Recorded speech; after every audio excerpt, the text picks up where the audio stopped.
معاشرہ، معیشت، میڈیا، مذہب اور ماں۔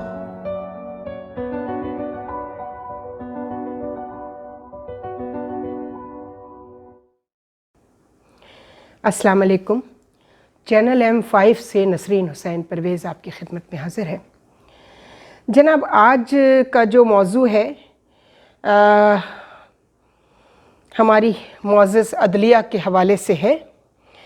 جو کچھ ہو رہا ہے، ان کو کچھ کہو تو بس فوراً ہی کنٹیمپٹ لگ جاتی ہے، وہ برا مان جاتے ہیں۔ لیکن اس معاملے میں ہمارے چیف جسٹس صاحب نے بڑی ہمت دکھائی ہے، جس معاملے پر میں بات کرنے جا رہی ہوں۔ پاکستان ہاؤسنگ فاؤنڈیشن تھی، جو اب پاکستان ہاؤسنگ اتھارٹی ہے، اور یہ منسٹری آف ہاؤسنگ کے انڈر میں آتی ہے۔ یہ تمام سول سرونٹس کو ان کے گریڈ وائز ان کو پوری زندگی میں ایک پلاٹ ملتا ہے۔ جس طرح ہمارے آرمی کے ہمارے ملٹری بیوروکریسی کو پلاٹس ملتے ہیں، وہ ان کا جائز حق ہے، وہ سمجھتے ہیں، اسی طرح ہم بھی سمجھتے ہیں ہمارا جائز حق ہے۔ اب ایک صاحب آئے، ان کو ہوا یہ کہ یہ اس میں کچھ پلاٹس جو ہیں، اصل میں ہم جب تک خود سفر نہ کریں ہمیں لوگوں کی تکلیف کا اندازہ نہیں ہوتا۔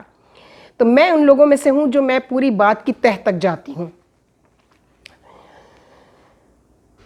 لوگوں نے اپنی تنخواہوں سے کٹوا کر اپنا جمع پونجی ساری زندگی کی ہاؤسنگ فاؤنڈیشن میں پیسے جمع کرائے، اور ان کو ایک ایک پلاٹ مل گیا۔ بیچارے بیچتے ہیں، کچھ لوگوں کے پاس گھر نہیں بنا ہوتا، بچوں کی شادیاں ہیں، اس پہ خرچ کرتے ہیں، جو رزق حلال کھاتے ہیں۔ ابھی میں ان کی بات کر رہی ہوں۔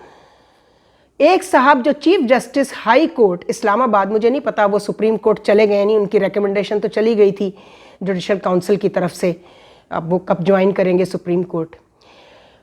اس میں کچھ ججز کے پلاٹس بھی تھے، چونکہ ججز کو بہرحال سول سرونٹ ڈکلیئر کر دیا گیا تھا۔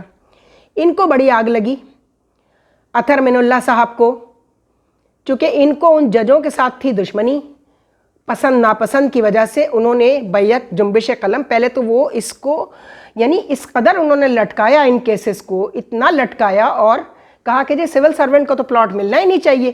لوگوں کے پیسے بلاک ہوئے میں ہیں، لوگ اسی لیے اس میں پیسہ انویسٹ کرتے ہیں کہ جب ذرا آگے بڑھے گی بات، جو 10 سال سے پیسے دیے ہوئے جن لوگوں نے، ان کو ذرا اچھی قیمت مل جائے گی تو ریٹائرمنٹ، کچھ ریٹائرڈ آفیسرز بھی تھے اور کچھ وہ لوگ بھی ہیں جو سرونگ ہیں۔ لیکن جو خرچے ہیں اس ملک میں، اگر کوئی رزق حلال کھاتا ہے، اطہر من اللہ صاحب یاد رکھیے گا، پاکستان میں سب حرام نہیں کھاتے، سارے سرکاری ملازم، ساری سول بیوروکریسی، چاہے وہ فیڈرل سیکٹری ہو 22 گریڈ سے لے کے گریڈ 1 تک، جتنا سرکاری ملازم ہے سب حرام نہیں کھاتے آپ کی طرح۔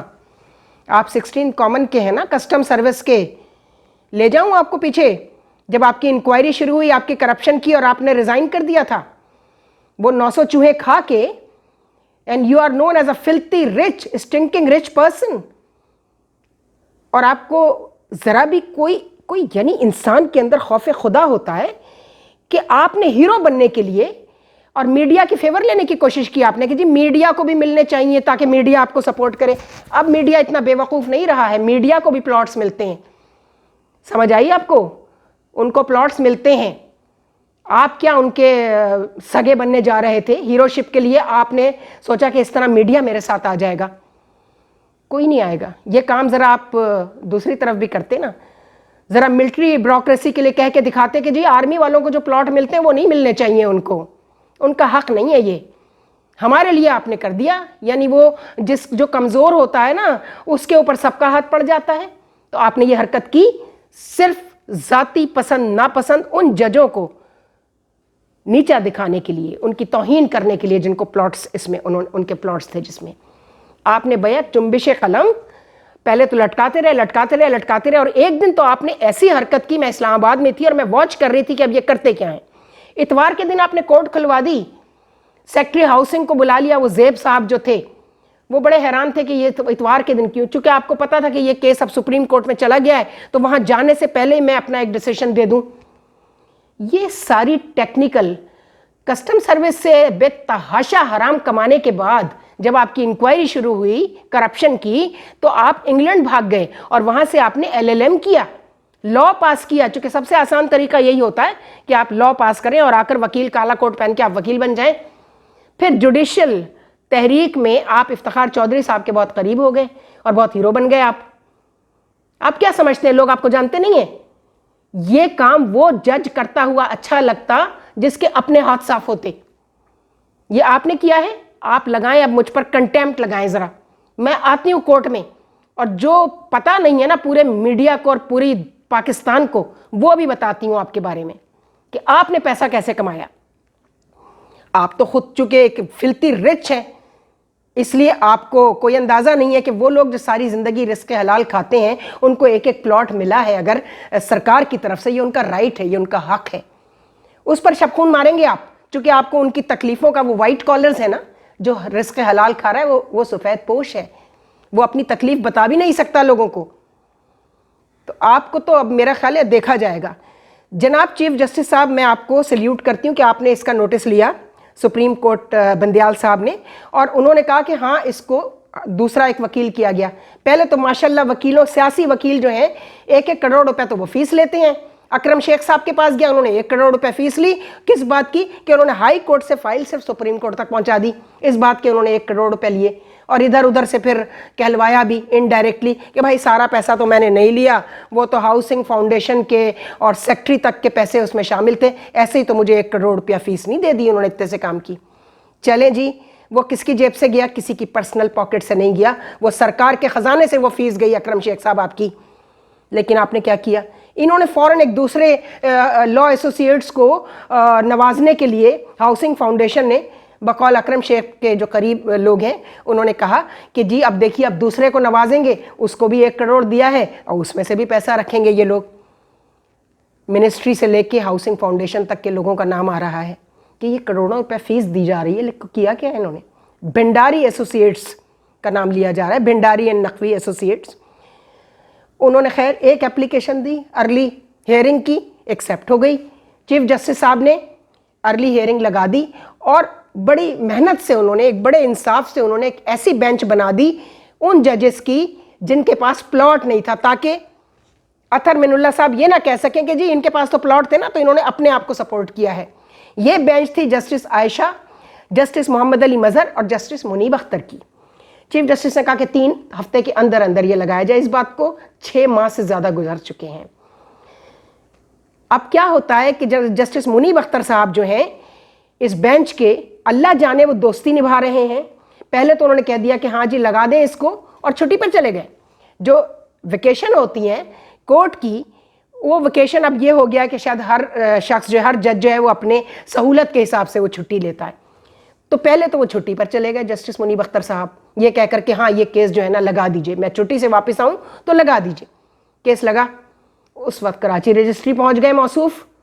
آپ سے یہ امید نہیں تھی جسٹس منیب اختر صاحب، آپ بھی لگائیے مجھ پہ کنٹیمپٹ آف کورٹ. میں آتی ہوں اور میں آپ کو بتاتی ہوں کہ آپ کیا کر رہے ہیں. آپ لوگ بہت محبت ہے آپ کو اطہر من اللہ سے، دوستی اور وفاداری نبھا رہے ہیں. آپ نظر ملانے کے لائق نہیں رہیں گے آپ اطہر من اللہ سے. کیا کر رہے ہیں آپ کے تو ہاتھ صاف ہیں، نہ آپ نے پلاٹ لیا ہے، نہ آپ کی ریپوٹیشن خراب ہے. اطہر من اللہ کی تو ریپوٹیشن خراب ہے، آپ کی تو نہیں ہے. تینوں بہترین ججز کی بینچ بنائی جناب چیف جسٹس عمر عطا بندیال صاحب نے. تو کیسز کون سے لگ رہے ہیں؟ سیاستدانوں کے. عمران خان کا کیس چل رہا ہے، توہین عدالت کا کیس چل رہا ہے، کرپشن کے کیسز چل رہے ہیں، اب ریکارڈ ایکٹ کا کیس لگ گیا ہے. کیا اس ملک میں صرف یہ سیاستدان جو ہے، یہ پولیٹیکل ایلیٹ جو ہے، صرف یہی اتنے اہم ہیں؟ باقی 22 کروڑ لوگ کون ہیں؟ ذرا ان کا بھی تعارف ہو جائے کہ وہ کون ہیں، کہ ان کے کیسز کی، ان کے مسائل کی کیا کوئی اہمیت نہیں ہے؟ جسٹس عطا بندیال صاحب بہت معذرت کے ساتھ آپ لگانا چاہتے ہیں کنٹیمپٹ لگائیے. ان کو دیکھیے کتنی برداشت ہے کہ ان کے ساتھ کیا کچھ سڑکوں پر نہیں ہو رہا ہے اسٹیبلشمنٹ کے خلاف. آرمی کو، فوج کو، جو اس ملک کی فرنٹ لائن سیکیورٹی ہے، ان کو گالیاں دلوائی جا رہی ہیں سیاستدانوں کی طرف سے، چونکہ بیرونی طاقتیں عمران خان کی پی ٹی آئی کو اس کام کے لیے استعمال کر رہی ہیں. اس سے پہلے انہوں نے مریم اور نواز شریف صاحب کو استعمال کیا، اس سے پہلے زرداری صاحب کو استعمال کیا. اینٹ سے اینٹ بجا دیں گے. اب بلاول صاحب کیا فرماتے تھے وہ بھی سب کو پتا ہے. یہاں پہ کوئی بھی سیاستدان جو ہے نا وہ اس وقت تو سب بغض معاویہ میں، حب علی میں نہیں، عمران خان کو گندا کر رہے ہیں. او جی دیکھیں انہوں نے اداروں کو یہ کر دیا اور اسٹیبلشمنٹ کو وہ کہہ دیا. تم نے کیا کیا تھا بھائی؟ تم بھی تو یہی کام کر رہے تھے. میڈیا بھی پارٹیزن ہوا ہے، آدھے اس طرف ہیں آدھے اس طرف ہیں. کوئی انصاف سے، کوئی صحافت کے جو بنیادی اصول ہیں، ایک پروفیشنل آنیسٹی ہے، اس کو تو سامنے رکھو بھیا. پھر میں وہی کہوں گی کہ چونکہ پیرا ٹوپرز ہیں، کبھی فیلڈ جرنلزم کی نہیں ہے، ڈیسک پہ کام نہیں کیا، رپورٹنگ میں فیلڈ میں کام نہیں کیا، انویسٹیگیٹو رپورٹنگ نہیں کی، ایڈیٹوریل میں کام، بورڈ میں کام نہیں کیا، ایڈیٹنگ میں کام نہیں کیا، تو ظاہر ہے ایک دم سے اسکرین مل گئی اور وہ بس شروع ہو گئے. بلیک میلنگ بھی کرتے ہیں، بے تحاشا پیسہ بھی لیتے ہیں چینل کے مالکان سے، اور سیاستدانوں سے الگ پیسے لیتے ہیں ان کو سپورٹ کرنے کے لیے، اور بلیک میل کر کے الگ پیسہ لیتے ہیں. اگر ان کی کمزوریاں اور ان کی بےایمانی ہاتھ لگتی ہے اس کا پیسہ الگ لیتے ہیں. آئیں ذرا کورٹ میں میرے ساتھ، سارا میڈیا میں بتاتی ہوں کون کون کس سیاستدان کے پے رول پر ہے اور کس طرح. کہنے کی ضرورت بھی نہیں ہے، مریم کا کلپ جو ہے وہ آ چکا ہے، مریم کی آڈیو لیکس، اور ابھی ایک نیا تماشا چلا ہے، آڈیو لیکس، ویڈیو لیکس. تو کہیں کوئی ایسا بھی ہے، یاد رکھیے پہلے تو صرف دیواروں کے کان ہوتے تھے، کہتے تھے دیواروں کے بھی کان ہوتے ہیں. تو یہ دیواریں جو ہیں نا آپ کی، جنہیں آپ بہت مضبوط سمجھتے ہیں کہ ان کے حصار میں آپ جو کریں گے پتہ نہیں چلے گا، اب سب کے کان ہو گئے ہیں. صرف دیواروں کے نہیں، دروازوں کے بھی، کھڑکیوں کے بھی، زمین کے بھی، چھت کے بھی، سب کے کان ہو گئے ہیں. تو ذرا احتیاط کیجیے گا، کوئی دودھ کا دھلا نہیں ہے. آئیے کورٹ میں میرے خلاف، میں بتاتی ہوں آپ کس کس سیاستدان سے کون کون سا اینکر اور کون سی خاتون، ان کو کیا کیا ملتا ہے. میرٹ ان کا کوئی نہیں ہے، بس لٹک مٹک چٹک ہے، اور لبھاتی ہیں دلوں کو وہ جن لوگوں کے، وہ ان کو نوکریاں دلوا دیتے ہیں چینلز پر. کچھ لوگ کہتے ہیں ارے وہ تو میرڈ ہے، فلانی تو میرڈ ہے. ہاں میرڈ ہیں، لیکن ایک چیز ہے جس کو کہتے ہیں میرج آف کنوینئنس، وہ بھی بہت اچھی چل رہی ہے. شوہر کو پتہ ہے کہ یہ اسکرین پر آتی ہے، بہت ہی ٹھیک ٹھاک گفتگو کر لیتی ہے. لکھا ہوا اسکرپٹ ہوتا ہے نا. جو ریسرچ کرتے ہیں، جو پروڈیوسر ہیں، جو ریسرچرز ہیں، ان کو کیا ملتا ہے اور ان کو کیا ملتا ہے. ان کو لاکھوں میں پیسے ان عورتوں کو ملتے ہیں، اور کس بات کے ملتے ہیں یہ بھی ہم کو پتہ ہے.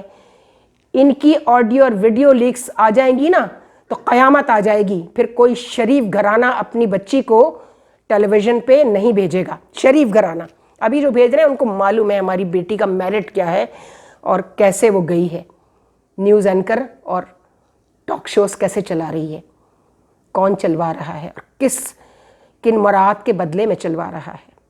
آپ سب جائیے، اطہر من اللہ سے لے کے پورا میڈیا میں کہتی ہوں، اور جتنے ججز جانا چاہتے ہیں میرے خلاف کنٹیمپٹ میں جائیں، وہاں بات ہوگی اب آپ سے.